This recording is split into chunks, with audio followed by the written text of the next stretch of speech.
اللهم صل وسلم وبارك على سيدنا محمد. نحمده ونصلي على رسوله الكريم. أما بعد.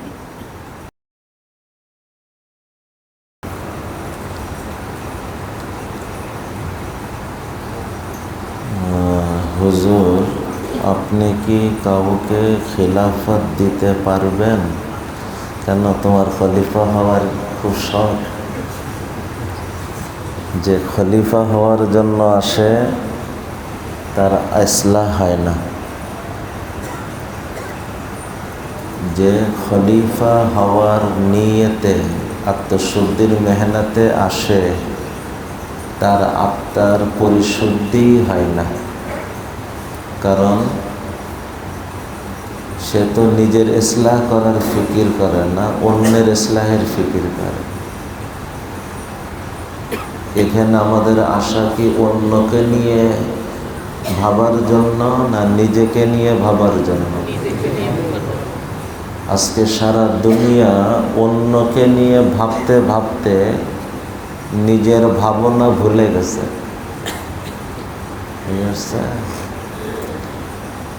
যে খলিফা হওয়ার নিয়তে আত্মশুদ্ধির মেহনতে তার ভিতরে রিয়া, তার ভিতরে উজুব, তার ভিতরে কিবির, তার ভিতরে নিজেকে ফিকির না করে অন্যকে নিয়ে ফিকির, এত সব দোষ তার মধ্যে ঢোকানো।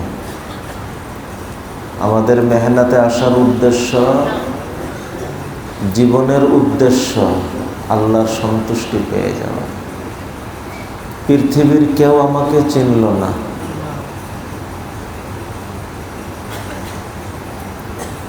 কিন্তু মালিক আমাকে চিনে ফেলছে। জীবন আমার ধন্য হয়ে গেছে। তো সাহেবের নিসবত হওয়া, নিসবত মানে আল্লাহর স্মরণে দিল জাগ্রত, আল্লাহর সন্তুষ্টি অর্জনে তার অন্তর সবসময় জাগ্রত। আল্লাহ তাআলা আমাদের সবাইকে আল্লাহর সন্তুষ্টি অর্জনে কবুল করেন। এমনকি আমি যার কাছে আসছি সেও আমাকে চিনল না, অসুবিধা কি? আমি তো ওনার চেনার জন্য আসি নাই। আমি তো আসছি আমার মালিকের কাছে পরিচিত হতে। আমি যার কাছে এসেছি তার পরিচিত হওয়াটাও আমার উদ্দেশ্য না। হ্যাঁ, পরজনের দাবিতে যাই, পরিচিত হই, অসুবিধা নাই, নিষেধ নাই, বরং এক দরজা প্রশংসনীয়। কিন্তু পরিচিত হওয়াটা মুখ্য না। আমার জীবনে শুধু একটা জায়গায় পরিচিত হওয়া জীবনের চাওয়া, আমার আসল মালিকের কাছে পরিচিত হওয়া।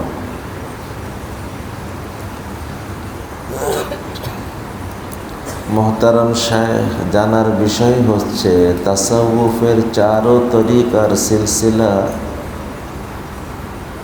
শুধুমাত্র হযরত আলী রাদিয়াল্লাহু তাআলা আনহুর কাছে গিয়ে শেষ হয়েছে। চার খলিফার অন্য কারো নাম পাওয়া যায় না। এর তাৎপর্য কি? ভুল কথা শোনা। হযরত আবু বকর সিদ্দিক রাদিয়াল্লাহু তাআলা আনহুর সিলসিলাও দুনিয়াতে এখনো চালু আছে। বাকি সাধারণত হযরত হাসান বসরি রহমতুল্লাহি আলাইহি একসুইর সাথে মেহনতে বেশি মাসরুফ ছিলেন, আর উনি হযরত আলী রাদিয়াল্লাহু তাআলা আনহু খলিফা হিসেবে বলা হয়।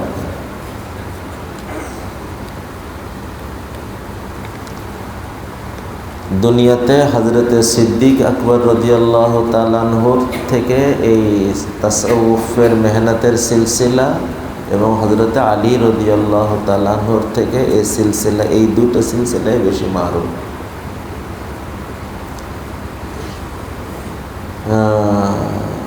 মোহতারাম শায়েখের কাছে পরামর্শ যে আগামী বছর আল্লাহ চাহেন তো আমরা মিশকাত শরীফ পড়ব।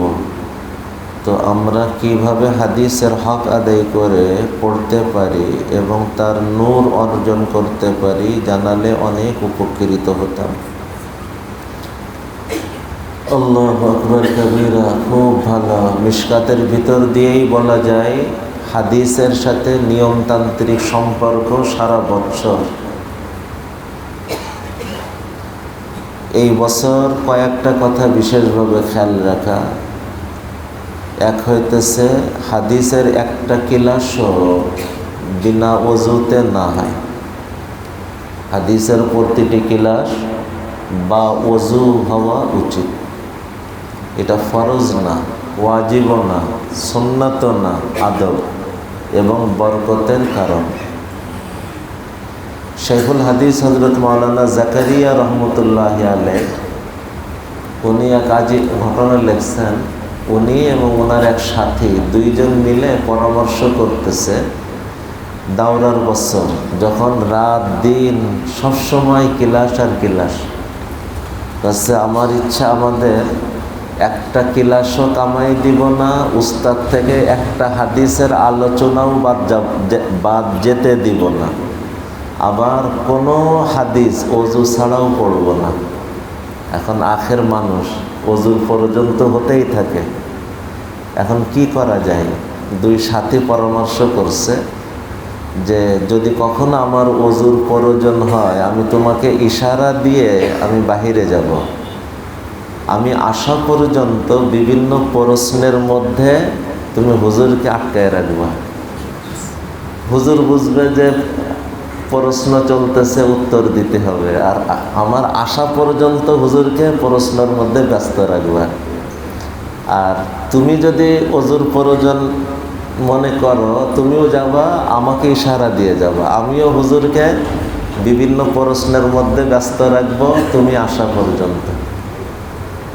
আল্লাহ, আমরা তো ফাঁকি দেওয়ার জন্য এরকম ফন্দি আঁটি, হ্যাঁ, যার কারণে নিজেরাই ফাঁকিতে পড়ে যায়। আর ওনারা জীবন গড়ার জন্য এমন হিকমতে আমলি গ্রহণ করতেন। খায়ের একদিন বের হয়েছে সাথী, উস্তাদকে বিভিন্ন প্রশ্নের মধ্যে সময় পার করছে। এরকম 2-3 বার হওয়ার পরে প্রশ্নর ধরন দেখলে তো বুঝে আসে এটা কি আসল প্রশ্ন না ফালতু সময় নষ্ট করার প্রশ্ন। হুজুর খেয়াল করেন যে এ গেলে ও প্রশ্ন করে আর এ গেলে এ প্রশ্ন করে, আর প্রশ্নের গতি তেমন কোনো প্রশ্ন না। তো এবার উঠলে যখন প্রশ্ন শুরু করছে তো বলতে যে তোমার সাথে আসা পর্যন্ত আমি এমনি কথা বলতেছি, তোমার সাথে আসা পর্যন্ত আমি এমনি কথা বলতেছি, ক্লাস বন্ধ রাখতেছি।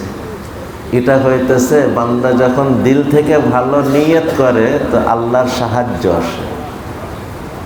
উস্তাদকে তো বলতে পারে যে হুজুর আমি ওযু করতে যাব, আমি আসা পর্যন্ত ক্লাস বন্ধ রাখেন, দিলের তামান্না আল্লাহকে বলতেছে, আর নিজেদের বুঝমতো হিকমতে আমলি গ্রহণ করতেছে।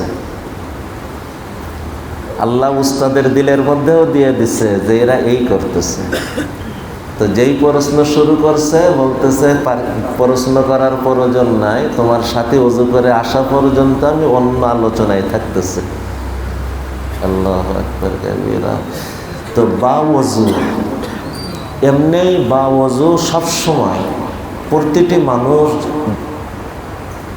ওযু অবস্থায় থাকা এটা আল্লাহর রহমত পাওয়ার বড় একটা মাধ্যম। ওযু নূর, যে সবসময় ওযু অবস্থায় সে কেমন যেন সবসময় নুরানি অবস্থায়। ওযু নূর, যে সবসময় বা ওযু, তো সে সবসময় যেন এক নুরানি অবস্থার মধ্যে। শুধু হাদিস না, কথা প্রসঙ্গে উপকারী মনে হইতেছে এজন্য শোনাইতেছে। আমাদের আসলাফ আকাবিরের অনেকের জিন্দেগি এমন গেছে যারা বিনা ওযুতে এই কাগজও ধরতেন না। কোরআন শরীফ তো অনেক উপরে, তো মাসালাগত ব্যাপার। শামসুল আইম্মা সারাকসি রহমতুল্লাহ আলাইহি, যার মাবসুতে সারাকসি, এবং মনে হয় হিদায়া কিতাব সাহেব হিদায়া লেখার সময় ওনার সামনে মাফসুদ মূল। কেউ যদি মাফসুদকে হল করে আর এরপরে হিদায়াকে হল করে, তার এলমি তাআম্মুক অনেক বাড়বে। তো যাই হোক, তো হযরত শামসুল আইম্মা সারাকসি রহমতুল্লাহ আলাইহি সবসময় বাওযু থেকে মেহনত করার চেষ্টা করতেন। একবারের ঘটনা, পেট গরম হয়েছে, বারবার ওযু ছুটতেছে গ্যাসের চাপাতে। ঘটনা আসছে একবার তাকরার মানে ক্লাসের পড়া যখন ছাত্ররা নিজেরা দোহরায়, আমাদের পরিভাষায় তাকরার বলে এটাকে। তো এই একবারের তাকরারের মধ্যে 17 বার ওযু ভাঙছে আর উনি 17 বার ওযু করছেন। এরপরেও বিনা ওযুতে একটা মুহূর্ত পার করেন নাই। এগুলো ইলমের বারাকাত আসার মাধ্যম। নিকটতম মুরব্বীদের মধ্যে হযরত থানভী রহমতুল্লাহ আলাইহির বিশিষ্ট খলিফা, হযরতের সমস্ত খোলাফাদের মধ্যে বয়সের দিক দিয়ে অনেকের থেকে ছোট, কিন্তু হযরত থানভী রহমতুল্লাহর মন্তব্য সবার থেকে আগায় গেছে।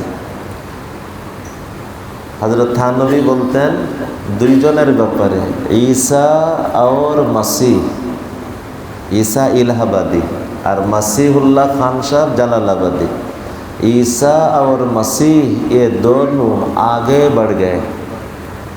বয়সে হযরত হাফিজ হুজুর রহমতুল্লাহ থেকেও প্রায় 20-25 বছর ছোট, কিন্তু হযরত থানভী রহিমাহুল্লাহ অনেকবার হাফিজ হুজুর রহমতুল্লাহ আলাইহিকেও বলছেন, মোহাম্মদুল্লাহ তুমি জালালাবাদে মাসিহুল্লাহর ওখানে কিছু সময় থেকে আসো। আজীব এক মানুষ ছিলেন। হযরত মাসিহুল্লাহ খান সাহেব রহমতুল্লাহ আলাইহির জিন্দেগিতে আমি পড়ছি, উনি বলেন আমি আমার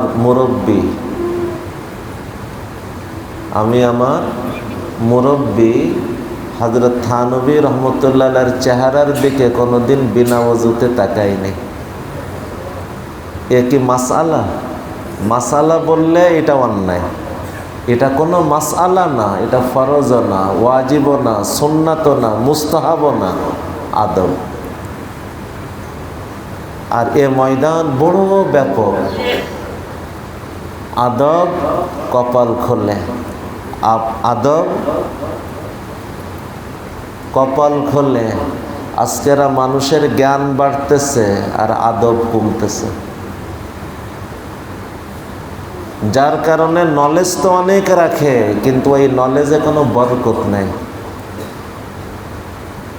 অনেক জ্ঞানী হইতেছে, কিন্তু বাপ মার সাথেও আদব নাই, উস্তাদের সাথেও আদব নাই।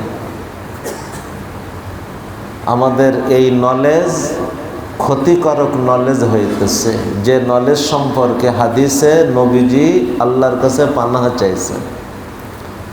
নলেজে কোনো লাভ না। যদি নলেজই লাভের হতো তো শয়তানের নলেজ তো অনেকের থেকে বেশি, শয়তান অনেক লাভবান হতো। আল্লাহর কাছে উপকারী নলেজ চাওয়া, নলেজই শুধু না চাওয়া, উপকারী নলেজ চাওয়া। আল্লাহুম্মা ইন্নী আসআলুকা ইলমান নাফিআ। তো ভাই, বা আদব বা নসিব, বা আদব বা নসিব। হযরত মাসিহুল্লাহ খান সাহেব রহমতুল্লাহ আলাইহি বলেন, আমি আমার শায়েখ, আমার মুরব্বী হযরত থানভী রহমতুল্লাহর চেহারার দিকেও কোনোদিন বিনা ওযুতে তাকাই নাই। কি বলবে ভাই এটাকে? আদব। ইমামে আজম ইমাম আবু হানিফা রহমতুল্লাহর জীবনীতে আসছে, উনি বলেন আমি আমার উস্তাদ হযরতে হাম্মাদ ইবনে সুলাইমান রহিমাহুল্লাহ, ওনার দিকে তো প্রশ্নই আসে না, ওনার বাড়ির দিকেও আমি কোনোদিন পা লম্বা করিনি। এ কি ফরজ, ওয়াজিব, সুন্নাত, মুস্তাহাব? কিচ্ছু না, আদব। আর আদব এ মাসআলার না, এ অনুভূতি। আদব এ কি মাসআলা না, এটা অনুভূতি। এখন কেউ আবার বলেন না যে উস্তাদের বাড়ির দিকে পা দেওয়া বেয়াদবি, এটা বেয়াদবি না, কিন্তু কেউ যদি তার অন্তরের এক আবেগ নিয়ে শ্রদ্ধার বিবেচনাতে পাকে সংযত রাখে, প্রশংসনীয়, মুস্তাহসান। এটাকে শরীয়তের তাবিরে বলতে পারে মুস্তাহসান। আল্লাহ, এটা আদব। আল্লাহ তাআলা আমাদের সবাইকে আদবওয়ালা হওয়ার তৌফিক দেন। ভাইরা আমার, দিলের মধ্যে একটা শব্দ গেঁথে নেই, যে সম্মান করে আল্লাহ তাকে সম্মানিত করে। যে সম্মান করে আল্লাহ তাকেই সম্মানিত করে। আর যে সম্মান চায়,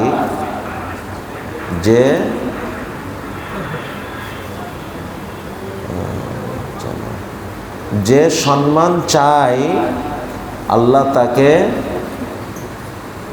সম্মান থেকে বঞ্চিত রাখে। বুঝেছেন? যে অন্যকে সম্মান করে আল্লাহ তাকেই সম্মানিত করে, আর যে সম্মান পেতে চায় সে সম্মান থেকে বঞ্চিত হয়। দিলের মধ্যে গেঁথে ফেলে, যে অন্যকে সম্মান করে আল্লাহ তাকে সম্মানিত করে, আর যে সম্মান পেতে চায় আল্লাহ তাকে সম্মান থেকে বঞ্চিত করে দেন, সে সম্মান থেকে বঞ্চিত হয়ে যায়। আমি এটা ভাবব না যে আমি এর থেকে সম্মান বেশি পাওয়ার এই দিক রাখি, আমি বয়সের বড়, অতএব সে আমারে সম্মান করবে। আমি পরিচয়ে ওর বড়, অতএব ও আমাকে সম্মান করবে। আমি শিক্ষাতে ওর থেকে বড়, তা ও আমাকে সম্মান করবে না, বরং আমার ভাবনার গতি হবে আমার সামনে যিনি, উনি আমার থেকে কোন দিক দিয়ে বড়, সেই দিক দিয়ে বিবেচনায় আমি ওনাকে সম্মান করব। আমি পরিচয়ে বড়, মনে করেন আমি চাচা পরিচয়, আমার ভাতিজা বয়স আমার থেকে বড়, তখন আমি ভাবতে পারি যে আমি তো তার চাচা হই, চাচা মানে বাপের স্থানে, আর আমি চাইলে ভাবতে পারি সে তো আমার থেকে বয়সে বড়। বুঝেছে না? তো আমি ভাববো আমার সামনে থাকার লোক আমার কাছে সম্মান পাওয়ার কি দিক রাখে। উনি আমার থেকে বয়সও বড়, আমি ওনাকে সম্মান করব, চাহে উনি একটা অক্ষরও পড়তে না পারো, কিন্তু বয়সে উনি আমার বড়। আরে দাড়ি পাকা মানুষকে আল্লাহও সম্মান করে। কোনো দাড়ি পাকা মানুষ আল্লাহর কাছে হাত উঠায়, আল্লাহ তার হাতকে খালি ফেরাইতে লজ্জাবোধ করে। তো যে পাকা দাড়িকে আল্লাহর সম্মান করে, আমি কে ওই পাকা দাড়িকে ভুরুক্ষেপ করিব না? বুঝতে না?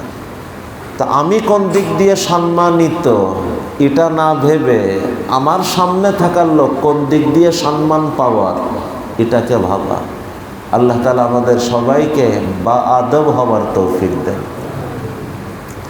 আদবের অনেক উপকারের মোটা দাগে 3টে উপকার কোরআনে কারীম এক জায়গায় একত্র করছে। ইন্নাল্লাযীনা ইয়াগুদ্দুনা আসওয়াতাহুম ইনদা রাসূলিল্লাহ, যারা আল্লাহ রসুলের সামনে আওয়াজ নিচু রেখে কথা বলে, নিজের আওয়াজ নবীর আওয়াজ থেকে উঁচু না হয়, খেয়াল রাখে। আয়াত সরাসরি নবীজিকে সামনে রেখে, কিন্তু নবীজির মধ্যে সীমাবদ্ধ না, নবীজির প্রথম স্তর, এরপরে পর্যায়ক্রমে নবীর স্থল বিশুক্ত ওলামায়ে রব্বানিয়্যিন, বাবা মা, দাড়ি পাকা বয়োজ্যেষ্ঠ মুরব্বী, ইনারাও পর্যায়ক্রমের অন্তর্ভুক্ত। আদবের ধারা ইন্নাল্লাযীনা ইয়াগুযযুনা আসওয়াতাহুম ইনদা রাসূলিল্লাহ, যারা তাদের আওয়াজকে নিচু রাখে আল্লাহ রসুলের সামনে, এটা আদব। তাদের পুরস্কার কি? আল্লাহ এক জায়গায় শোনাইতেছেন, উলাইকাল্লাযীনা ইমতাহানাল্লাহু কুলুবাহুম লিত্তাকওয়া লাহুম মাগফিরাহ ওয়া আজরুন আযীম। ইন্নাল্লাযীনা ইয়াগুযযুনা আসওয়াতাহুম ইনদা রাসূলিল্লাহ উলাইকাল্লাযীনা ইমতাহানাল্লাহু কুলুবাহুম লিত্তাকওয়া। সবথেকে বড় পাওয়া, আদবের কারণে আল্লাহ তার অন্তরকে তাকওয়ার উপযোগী করে কবুল করেন। তাকওয়া তাকওয়া পিছনে বারবার আলোচনা আসছে না? আমাদের জীবনের মৌলিক লক্ষ্য রেখে চলার যে বিষয়গুলি, তার মধ্যে অন্যতম একটা হলো তাকওয়া। তাকওয়া স্তর অনুপাতে মানুষ আল্লাহর কাছে অবস্থানের স্তর নির্ণয় হয়। যার তাকওয়া, যে তাকওয়াই যত উন্নত, আল্লাহর কাছে তার মর্যাদা তত আগানো। এই তাকওয়ার জন্য আল্লাহ কবুল করেন তাদের দিলকে যাদের দিলে আদব ইহতেরাম আছে। উলাইকাল্লাযীনা ইমতাহানাল্লাহু কুলুবাহুম লিত্তাকওয়া উলাইকাল্লাযীনা ইমতাহানাল্লাহু কুলুবাহুম লিত্তাকওয়া আই ইখতারা কুলুবাহুম লিত্তাকওয়া। আদবের কারণে আল্লাহ আদবওয়ালার দিল তাকওয়ার জন্য কবুল করেন। 2 নম্বর পুরস্কার, লাহুম মাগফিরাহ। এই আদবওয়ালা মানুষের জীবনে যদি টুটাফাটা ভুল ত্রুটি হয়ে যায়, ও ক্ষমা চাওয়া ছাড়া আল্লাহ এমনি এমনি ক্ষমা করে দেন। লাহুম মাগফিরাহ, লাহুম মাগফিরাহ। দুনিয়াতেও আমরা দেখি কেউ যদি অসম্ভব ভদ্র হয়, হঠাৎ যদি তার থেকে কোনো ভুল ত্রুটি প্রকাশ পায়, তো ক্ষমা চাওয়ার আগেই সবাই তাকে নিয়ে বলে, ছেলেটা তো অনেক ভালো, ওতে এমন করার কথা না, মনে হয় না বুঝে করে ফেলছে, মনে হয় কারোর কথাই করে ফেলছে। দেখেন, সে কিন্তু ক্ষমা চাই নাই, কিন্তু তাকে সবাই ক্ষমা দৃষ্টিতে ভাবতেছে। ছেলেটা তো এমন করার না, করলো কেন? মনে হয় না বুঝে করে ফেলছে। করলো কেন? হয়তো কারোর পাল্লাই পড়ে করে ফেলছে। এই যে তার পক্ষ নিয়ে ভাবতেছে, অর্থাৎ তাকে ক্ষমা দৃষ্টিতে ভাবতেছে। কোনো মানুষ যখন আদব ভদ্রতায়ও পরিপূর্ণ হয়, তার জীবন থেকে কোনো ভুল হয়ে যায়, আল্লাহ বলেন, এ ছেলে তো এমনটা করার না, না বুঝে করে ফেলছে, চলো মাফ করে দাও। লাহুম মাগফিরাহ, লাহুম মাগফিরাহ, লাহুম মাগফিরাহ।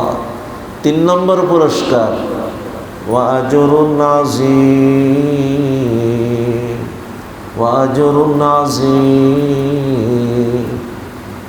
আল্লাহ আদবওয়ালাকে যখন পুরস্কার দেন না, অন্যকে তো স্বাভাবিক গতিতে পুরস্কার দেন, আর আদবওয়ালাকে পুরস্কার দেন তো আল্লাহ পুরস্কারকে মহা পুরস্কার বানাই দেন। ওয়া আজরুন আযীম, ওয়া আজরুন আযীম।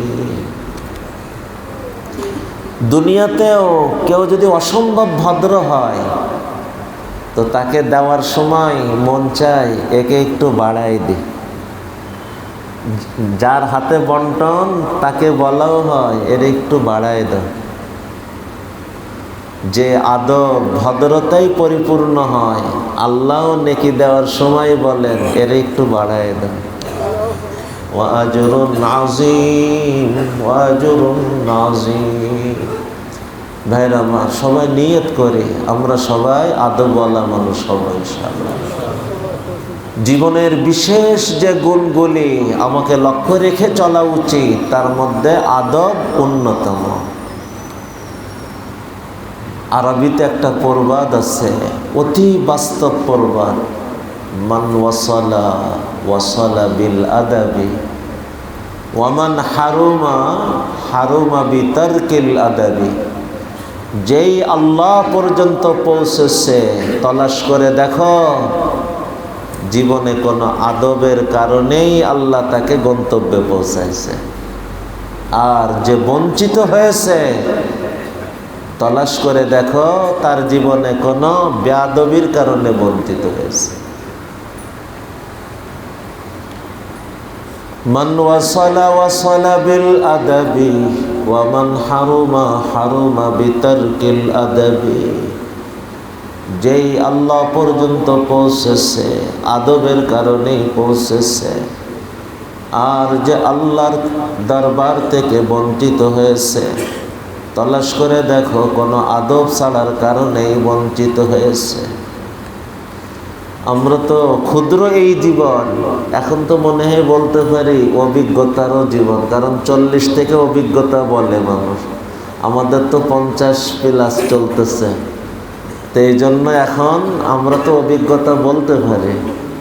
আমাদের এই অল্প জীবনে আমরা অসংখ্য ছাত্রকে দেখছি যাদেরকে নিয়ে অনেক আশা, কিন্তু পরে কাজে আসে নাই। আর যাদের পরে বিশেষ নজর ছিল না, আল্লাহ যেন তাদেরকে এমনভাবে কবুল করছে, ঈর্ষা লাগে তাদেরকে দেখলে। পিছনের কারণ যদি ঘাটতে যায় তো মনে হয় যেন আদবে আগানো ছিল আর এ মেধাতে আগানো ছিল। মান ওয়াসালা ওয়াসালা বিল আদাবি ওয়া মান হারুমা হারুমা বিতারকিল আদাবি। আদবের কারণে আজরে আজিম, আদবওয়ালা মুতালা করে, আল্লাহ তার মুতালার বরকত, এলেমের বরকত বাড়ায় দেন। আজরে আজিম মানে এলেমের মেহনতের যে উদ্দেশ্য, আল্লাহ তাকে বেশি দান করে। আল্লাহ রব্বি।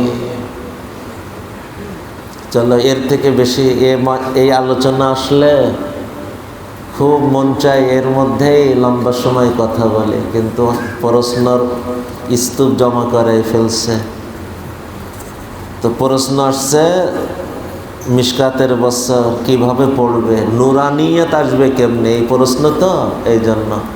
তো 1 নম্বর শোনা বা ওযু, এটা ইলিমের আদব।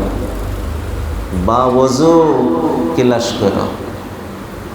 2 নম্বর মিশকাতের জামাতে সবথেকে বড় হাল্লে হাদিস, হাদিসের বক্তব্যকে ইবারত হল করা, মাজমুনকে হল করা, এটাকে মূল বানানো, এরপরে তাহকিকাত। আর পড়ার সময় মনে রেখো, প্রত্যেকটা হাদিস যখন তেলাওয়াত হয় না, তো মনে করবা এই অনুভূতি যদি আনতে পারো, এলেমে অনেক বরকত পাবা। আমি যেন নবীজির মজলিসে নবীজি আমাদেরকে কথা শোনাইতেছেন, আমি সেই কথা শুনতেছি। ইমাম তিরমিজি রহমতুল্লাহ আলাইহি এই অনুভূতি ব্যক্ত করছেন, যার ঘরে আমার এই কিতাব পড়া হয় কেমন যেন ওই ঘরে রসুল কথা বলে। হাদিস তো রসুলের কথা, যখন রসুলের হাদিস পড়া হইতেছে কেমন যেন আমি রসুলের মজলিসে বসে আছি। বাকি এলমি মেহনত তো তোমরা জানো কিভাবে করবা, আল্লাহ কবুল করেন। হুজুর, দোয়া কবুল হবার জন্য প্রতিবন্ধক কয়টি জিনিস? ভাই ওইভাবে তো হাতে গুনে বলা মুশকিল, সংক্ষেপ কথা হলো দোয়া কবুলের জন্য যেগুলো খেয়াল রাখা, তার মধ্যে অন্যতম হলো হারাম খাবার, হারাম উপার্জন, এটা প্রতিবন্ধক। হালাল খাবার, হালাল উপার্জন দোয়া কবুলের বড় মাধ্যম। 2, গুনার ভিতরে থাকা, এটা দোয়া কবুলের জন্য ফিল জুমলা মানে বাধা। যে কোনো নেক আমলের পরে দোয়া, এটা দোয়া কবুলের জন্য সহায়ক। উদাস মানসিকতাই দোয়া, দোয়া কবুলের জন্য বাধা। একাগ্রহতার সাথে দোয়া, দোয়া কবুলের জন্য সহায়ক। আল্লাহর পরে পরিপূর্ণ আশাবাদী হয়ে, প্রাপ্তির আশাবাদী হয়ে, আল্লাহ অবশ্যই আমাকে দান করবে। আমার নেওয়ার যোগ্যতা নাই, কিন্তু তার দেওয়ার যোগ্যতাই তো কোনো অভাব নাই। আমার নেওয়ার যোগ্যতা নাই, কিন্তু তার দেওয়ার যোগ্যতাই তো কোনো অভাব নাই। আল্লাহ রব্বি, তো আল্লাহ অবশ্যই দোয়া কবুল করবেন। এই সুধারণা যত বাড়ে, দোয়া কবুলের সম্ভাবনাও তত বাড়ে। আর সন্দেহ, আল্লাহ কি দিবে না? আমি যে পাপী, আমাকে কি গ্রহণ করবে না? বুঝছে না? এই দ্বিধা কবুল হওয়ার সম্ভাবনাময়, তাও কবুল হওয়া থেকে ছিটকে পড়ে। মনে করেন আপনি একজনের কাছে চাইতেছেন কোনো কিছু, আর পিছনে যে বলতেছেন চাইলাম তো, দিবে না কি না কি জানি। এই কথা যদি তার কানে পৌঁছে, তো সে যদি দেওয়ার মনও রাখে, এখন কি দিবে? আমার উপরে এতটুক আস্থা নাই, ভরসা নাই, তো তোমার কি দিব? অন্তর্যামী আল্লাহ, অন্তরের এই দ্বিধা ওনার সামনে পরিষ্কার না? যেখানে আল্লাহ ওয়াদা করছেন তুমি চাও আমি দিব, উদউনি আস্তাজিব লাকুম, এরপরেও আমার ভিতরে দ্বিধা, এর মানে আল্লাহর কথার উপরে তোমার বিশ্বাস নাই। তা আল্লাহ আমার দোয়াকে কবুল করবে না, এটাই স্বাভাবিক। দোয়া কবুলের জন্য আর এক বাধা, চাকরের মতো আদেশ না করে দোয়া করা।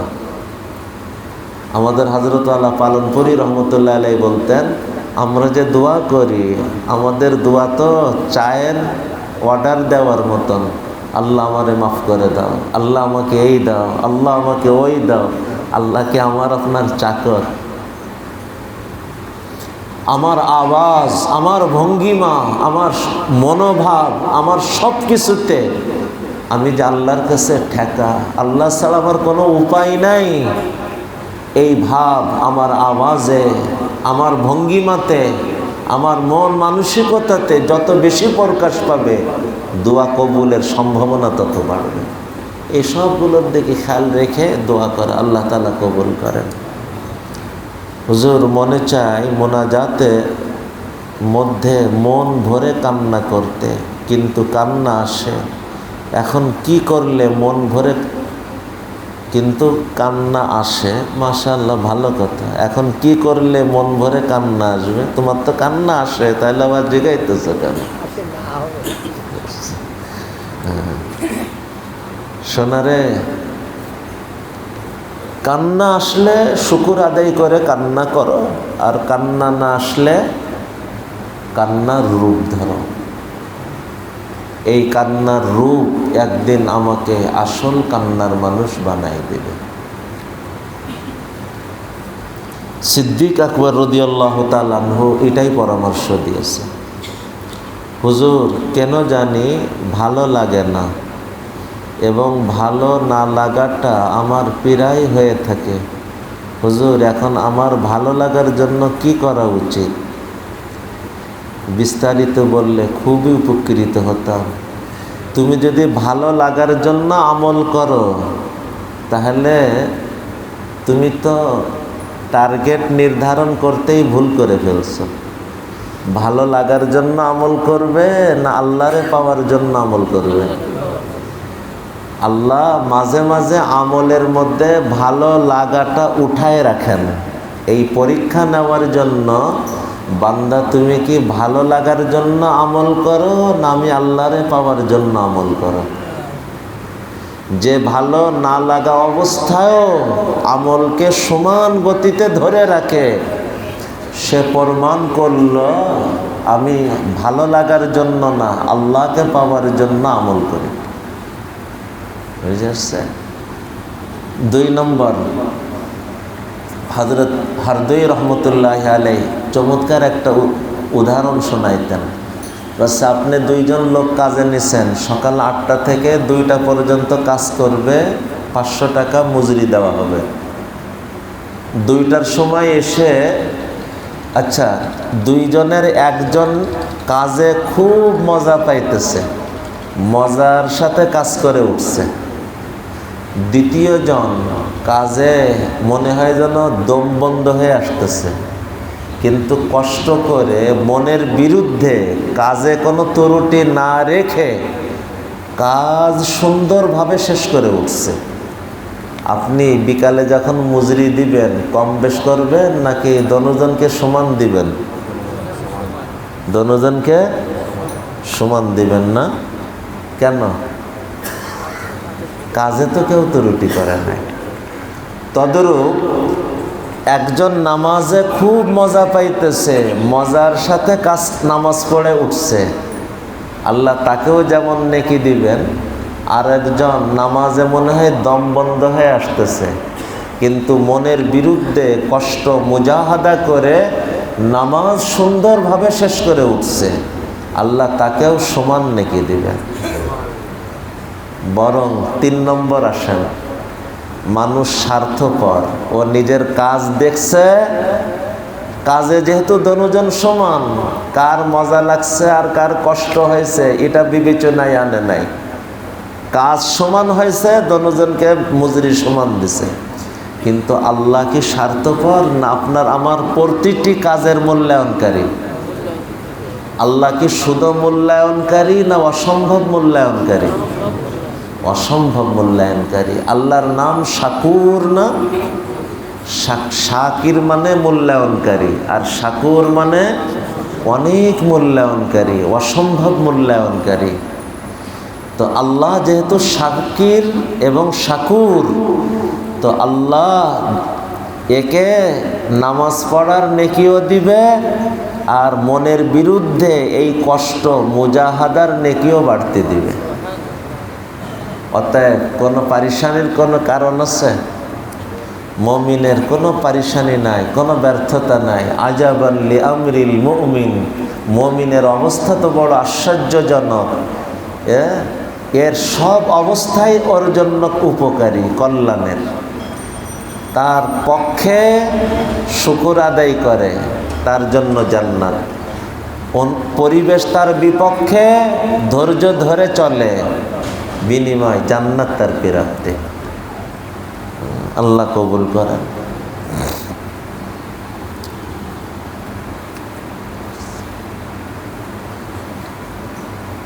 আল্লাহ আল্লাহ, 2:30 বেজে গেছে না?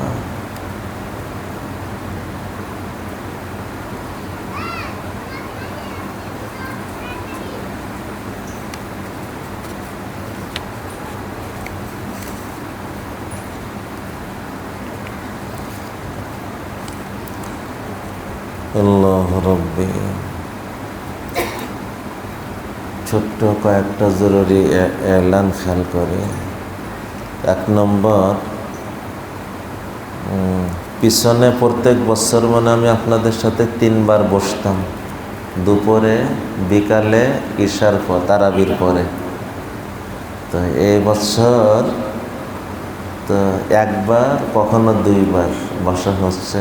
যদিও আমি বারবার বলতেছি ভাই আলোচনা বেশি হওয়া দরকার না, আমল বেশি হওয়া দরকার, কিন্তু মহাব্বতের সাথীদের তো তাকাজা বারবার আসতেই আছে।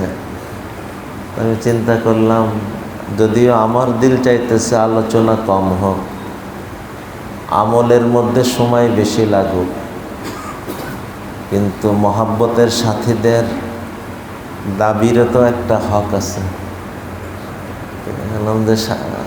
এখন যে কয়টা দিন আছে, আজকে নাকি 25 না? তাহলে আজকের থেকে ইনশাআল্লাহ এই দুপুরে পিছনের মতো প্রশ্ন উত্তর পর্ব আর মুহাসাবা হয়ে গেল। আর আসরের পরে আধা ঘন্টা ইনশাআল্লাহ কিতাবি বা কিতাবকে সামনে রেখে কিছু আলোচনা, যেটা ওটা হলো দুই সময় ভাগ করে নিলে এই কয়দিন আমার চাহিদাই চলছে আর সামনের এই কয়দিন আপনাদের চাহিদাই চলে। হ্যাঁ, তাই এই চাহিদা কোনোদিন পূরণ হবে না, অতএব ওই চাহিদা বলল না।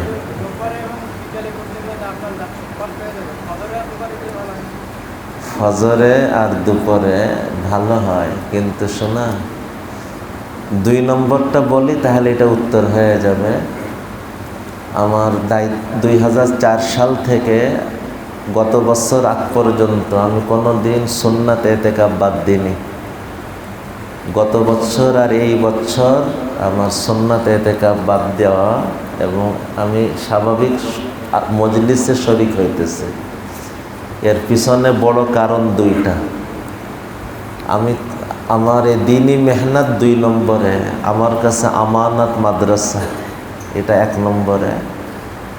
তো মাদ্রাসার হালাতে আমার ফোন আমাকে এত ব্যস্ত রাখে, আমি যদি এখানে বসি তো আমার কারণে পাশে সাথীদের ডিস্টার্ব হওয়ার আশঙ্কা লাগে, যার কারণে ফোনও ছাড়তে পারি না মাদ্রাসার জরুরতে।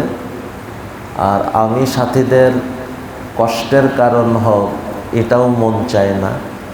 তো এই জন্য মনের বিরুদ্ধে আমি সুন্নাত এতেকাফে এখন এই গত বছর থেকে বসা বাদ রাখতে দিছি। আল্লাহ আমাকে আবার যদি সুকুন দেয় তখন বসবো। এটা আমার গত 2004 সাল থেকে গত বছর পর্যন্ত, মানে হ্যাঁ, তো যে কয় বছর হোক এই পর্যন্ত চলতেছে আর একটা আমল, এই 2 বছর বাদ। আর এই বছর নতুন আর একটা যোগ হয়েছে, মসজিদের কাজ চলতেছে, মসজিদের তাকাজার উস্তাদদের মশওয়ারা।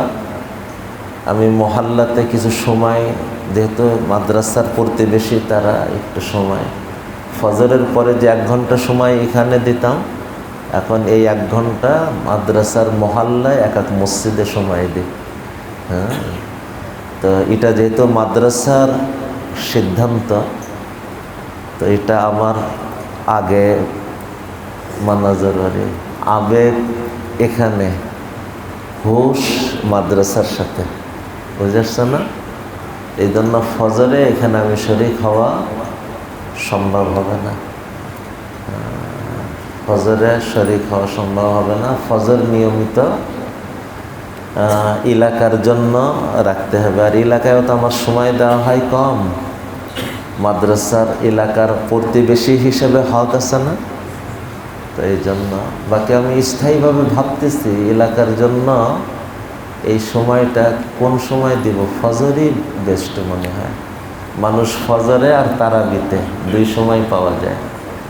তারাবির পরে দুরুদের আমলটা ছাড়তে মন চায় না। আমার খুব দিলের আবেগ, এক তো নবীজির কারণে, আর দ্বিতীয় আমাদের দুরুদের ইন্তেখাব করে যে 2 মুরব্বির নামে কিতাবটা ছাপানো, এর 2 জন হইতেছে আমাদের এই মেহনতের সবথেকে ভিত পর্যায়ের মুরব্বী।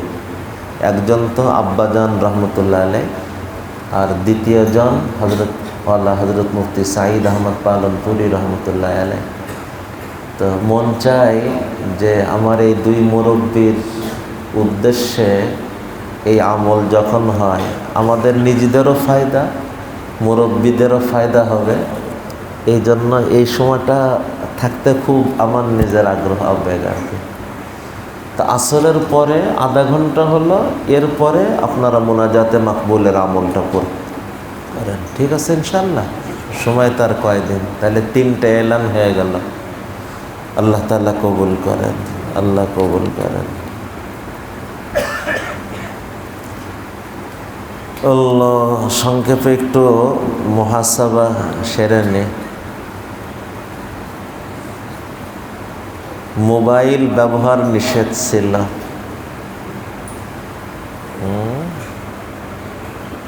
খুব প্রয়োজন হলে না, সবচেয়ে ভালো হলো মোবাইল বাড়িতে রেখে আসবে, না পারে নিয়ে আসবে, সাইলেন্ট করে রাখবে। খুব প্রয়োজন হলে দিনে যে কোনো একটা সময় 5-10 মিনিট এক প্রান্তে যেয়ে জরুরি কথা সেরে আসবে। কালকের থেকে আজকে পর্যন্ত মোবাইল 1 মিনিটও ব্যবহার করে নাই এরকম কে কে আছে দেখি? মোবাইল 1 মিনিটও ব্যবহার করে নাই এরকম সাথী? আলহামদুলিল্লাহ, আল্লাহ কবুল করেন। আচ্ছা, 5 মিনিট বা সর্বোচ্চ 10 মিনিট এর থেকে ব্যবহার বেশি হয় নাই, আগের সাথীরা সহ হাত ওঠান। মোটেও ব্যবহার করে নাই, সর্বোচ্চ 5 থেকে 10 মিনিট, এর থেকে বেশি ব্যবহার হয় নাই। দোনো স্তরের সাথী, অর্থাৎ মাত্র যারা হাত উঠাইছে তারাও আর নতুন যারা। এবার হাত ওঠান তো দেখি। আল্লাহ মোবারক করেন। এখনো কিছু সাথী হাত ওঠে নাই। এই সময় তো আমি সবার হাত আশা করছিলাম। ভাই, আমরা যদি মোবাইল না ছাড়তে পারলাম তাহলে এতেকাফে আসলাম না বাড়িতে রইলাম? খুব প্রয়োজন তো 10 মিনিট, এর উপরে না। সাইলেন্ট থাকবে, 10 মিনিটের উপরে ব্যবহার হবে না কখনো। আল্লাহ, জীবনের উদ্দেশ্য আল্লাহর সন্তুষ্টি অর্জনে উত্তীর্ণ হওয়া, এর জন্য বিশেষ 2টা কথা বলছিলাম। 1 নম্বর, কোরআন হাদিসের সাথে সম্পর্ক বাড়ানো। অতএব দৈনিক কোরআন তেলাওয়াত, অল্প পরিমাণে হলেও কোরআন বুঝা, একটা করে হলেও হাদিস বুঝা। এই 3টে আমল, 3টা পূরণ হয়েছে কালকে। এরকম কে কে আছে? 3টা পূরণ হয়েছে, 3টা। আল্লাহ কবুল করেন। সবার হাত ওঠা উচিত। 2 নম্বর, আল্লাহর সন্তুষ্টিতে উত্তীর্ণ নবীগণ, সাহাবাই আর সিদ্দিক, শহীদ, সালেহ, যে ধারাতে বলেছিলাম সাহাবাই কিরাম, তাবিন, তাবে তাবিনের আসলাফ ওয়াকাবির, ইনাদের জীবনী থেকে অল্প পরিমাণে হলেও গতকাল পড়ার সুযোগ হয়েছে কার কার? নবীদের জীবনী বা সাহাবাই কিরামের জীবনী বিশেষ করে। হাত সবটাই উঠছে, কিন্তু সংখ্যা একটু বেশি। আর হাত যখন উঠাবেন একটু বেশি হাত পরিপূর্ণ উঠায়েন, না তাহলে আমাদের জন্য আসান হবে আর কি। আজানের পরে নামাজের প্রস্তুতি ছাড়া অন্য কোনো সগলে ছিলেন না। এইরকম কে কে?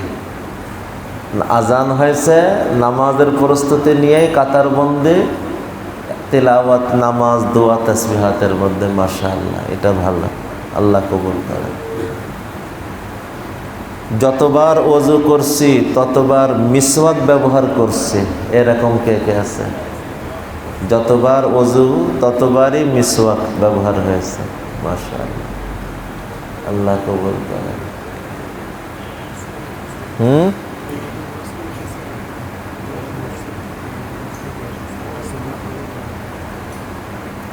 ধারাবাহিক প্রশ্নের মধ্যে দিলে সুবিধা, কোন ইমার্জেন্সি? আজকে আসছে ভালো, কিন্তু আজকেই উত্তর দেওয়া জরুরি এরকম ইমার্জেন্সি?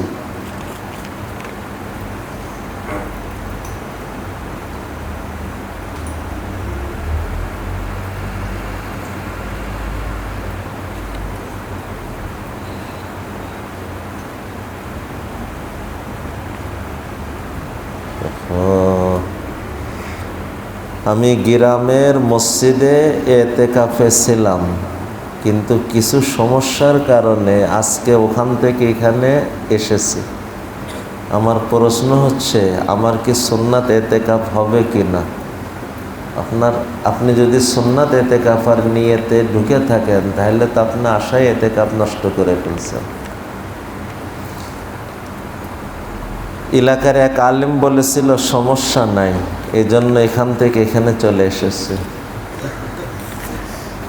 আল্লাহ রব্বি, এরকম আলেমরা যদি কেউ তাকলিদ করে, হ্যাঁ,